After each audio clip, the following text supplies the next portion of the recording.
Well guys, patch 7 is here for Space Marine 2. I'm a bit late to the party making a video on this, but I wanted to give you my thoughts anyway. We have a new mission which gives us a total of 9 to play through. Among the quality of life updates, we also have prestige ranks, which is a bit more on the controversial side. Once you prestige, you have to buy all your perks again using requisition points, which I think some people didn't like. For me, I'm not too bothered. Luckily, it's not an extortionate price. I think it's 20 points per skill, and I've already got 3 characters maxed out on rotation, so I haven't really found a use for my points outside of color schemes and design patterns. But aside from that, every time you prestige you get a 10% XP bonus, so this can go up to 40% if you hit prestige 4, and you also get some cosmetics as a secondary reward for prestiging. When you reset your level, you get the choice of choosing one prestige perk every time you hit level 25, and this cannot be changed until you reach prestige 4 I believe, so you have to move with caution and choose wisely. It seems like they have additional perks from prestige 2 onwards, focusing on health increases and damage output, which is good to see. I haven't seen all the prestige perks yet, but I'm kind of hoping for one where you can regain health on your own terms, if that makes sense. I think the hardest thing about this game, besides finding a match, is getting your health back. It's usually under very specific conditions, so it would have been nice to get something that naturally gives you health back without any strings attached, without having to rely on bulwarks or timed executions to regain contested health. You get hit once and your whole flow is ruined for most of the level, but then again it's Warhammer, I don't think it's meant to be easy. If anything, prestiging is just a way of redoing the grind at a faster rate, which is pretty much the premise for most games, but I thought there'd be a little more incentive, so that's that. I will prestige eventually, but I'll probably rank up a few other classes first before doing so. Now onto the main event, the new mission Exfiltration. The main objective is to rescue a tech priest that has refused to leave the planet essentially. It takes place in the sandy part of Avarax, a bit more open compared to other missions. Lots of sand of course, sandstorms to let you know you're going in the wrong direction. I'll admit on my first playthrough I did get lost a couple of times. There are multiple routes you can take, and some areas look like they should have hidden collectibles or a way out, when in actual fact they're just dead ends or you're just going out of bounds. I was playing this on substantial, it's a good middle ground since I haven't touched Warhammer for a while. I'm a little bit rusty, but also because I don't have good internet at the moment,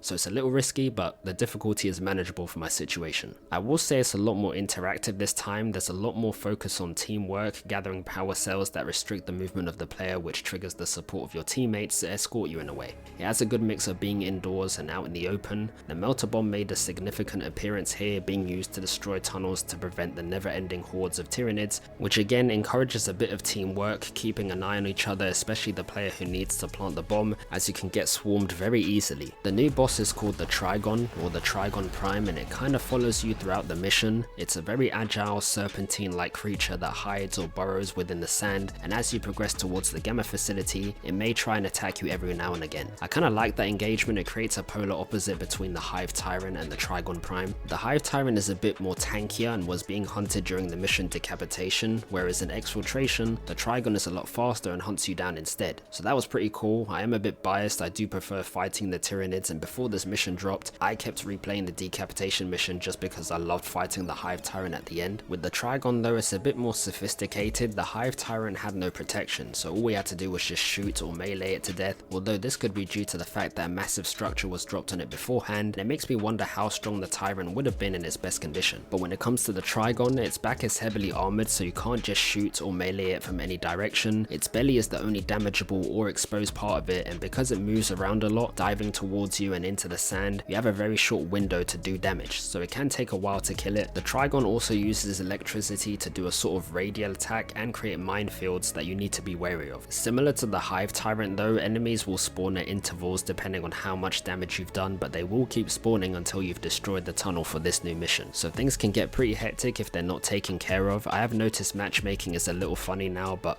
people have said that switching game modes to the campaign or PvP then switching back can help with this, so hopefully anyone who plays solo can find some lobbies, especially for the hard difficulties. The only thing that's annoying me is the black screen or purgatory after a mission ends. Luckily my XP and all that saves, but I've got no choice but to restart my game every time that happens. People have suggested turning crossplay off, so I might have to do that, which is unfortunate because you have more success finding a team with it on. But until they fix this, I'm gonna have to leave it off for now. It's just too frustrating to have to restart my game every time it happens.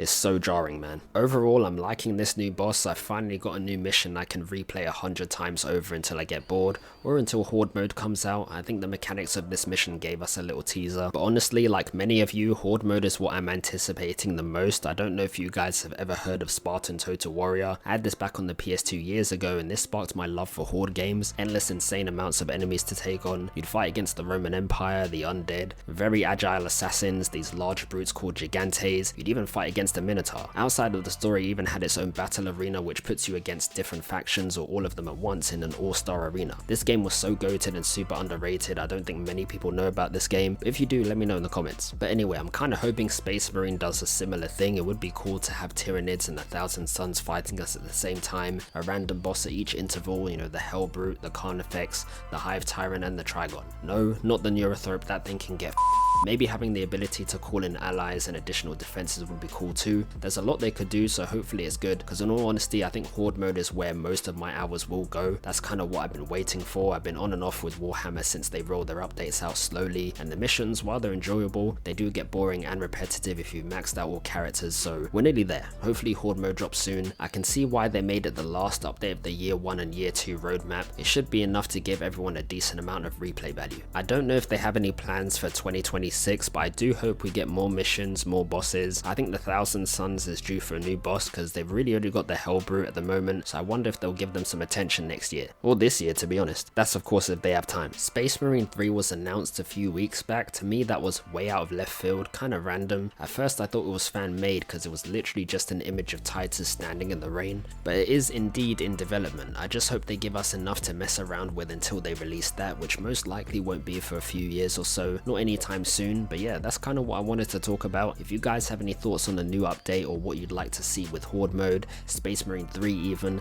let me know in the comments below. I hope you guys enjoyed. It's been Dre, take care and see you next time.